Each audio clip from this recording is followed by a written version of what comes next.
Bonsoir Florent Rodeau. Bonsoir Vanessa. Alors, quelle réforme pour la FIFA ?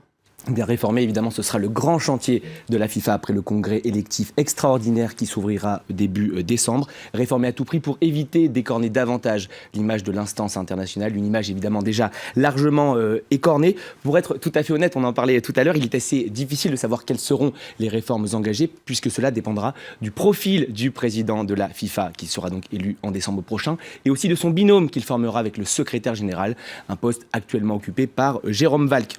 Alors, est-ce que ce sera Michel Platini, le président de la Confédération européenne, le prince Ali, le concurrent de Sepp Blatter lors de la dernière élection, ou bien même un candidat pro-Blatter? Voilà, c'est véritablement la question.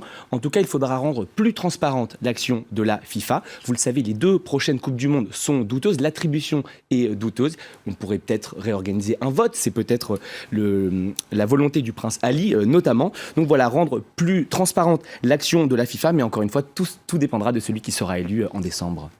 En fait, il faudrait un système de surveillance. Il faudrait un système de surveillance. Alors, il y a le système Blatter qui a été mis en place depuis 17 ans. Donc, celui qui va arriver au pouvoir, il va devoir défaire tout ce qui a été fait en fait pendant 17 ans. Et c'est un travail, un grand chantier, évidemment. Sepp Blatter va tout de même assurer la transition, puisque le congrès extraordinaire aura lieu entre décembre 2015 et mars 2016. Est-ce que Sepp Blatter peut amorcer des réformes ? C'est en tout cas ce qu'il a dit dans son dernier discours. Alors, on ne va pas se cacher. Voilà, c'est 17 ans à la FIFA, on ne fait aucune réforme, il ne va pas les changer évidemment en 6 mois, c'est une manière de sauver la face avant de rendre la maison. Voilà, on ne peut pas s'attendre à des changements dans les 6 prochains mois, c'est impossible. Alors il y a un successeur potentiel à Sepp Blatter, qui est aujourd'hui sur toutes les lèvres, c'est Michel Platini. Michel Platini, lui, il a fait des réformes à l'UEFA. Il a fait des réformes à l'UEFA, il est donc président depuis quelques années de cette confédération, la plus puissante et la plus riche de toutes les confédérations de la FIFA. Donc faisons un peu de politique fiction, imaginons que Michel Platini est élu dans quelques mois, il pourrait, à l'image de son action à l'UEFA, élargir en fait l'accès des pays aux compétitions internationales. Je vous rappelle que l'Euro 2016 qui va se disputer en France l'année prochaine était composé de 16 équipes avant. Il sera composé de 24 équipes cette année, un élargissement que les petites équipes doivent à Michel Platini. Donc c'est véritablement son idée directrice, donner l'accès à plus de pays dans le monde aux compétitions internationales et ainsi démocratiser le football dans le monde.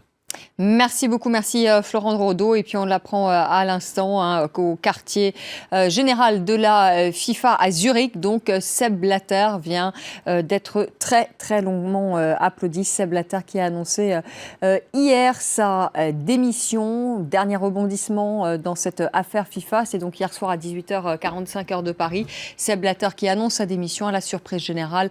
Laure Manin revient sur cette semaine folle en images.